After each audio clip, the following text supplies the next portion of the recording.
अरे पैसा जुटाइनी मूर्ति धरैनी सारा धाबा दिल में तमाई के बोलैनी।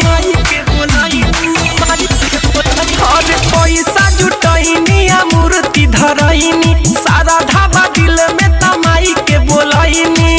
फूल चरनिए में डाली के अछत चरण में डाली के हाँ संगहि दुर्गा काली के पूजनी माई बीड़ा वाली के हो संगहि दुर्गा काली के पूजनी माई बीड़ा वाली के।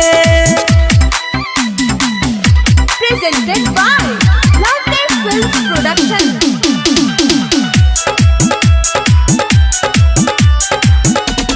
भाग के बात बाए महारानी आइलू हमारा गाँव में हो सब लइकन के रखी है मैया अपना अचरा के छाँव में हो है। भाग के बात बाए महारानी आइलू हमारा गाँव में हो सब लइकन के रखी है मैया अपना अचरा के छाँव में हो। जयहना दिल से निकाली के जयहना दिल से निकाली के हाँ संगहि दुर्गा काली के पूजनी माई बीड़ा वाली के हो संगहि दुर्गा काली के पूजनी माई बीड़ा वाली के।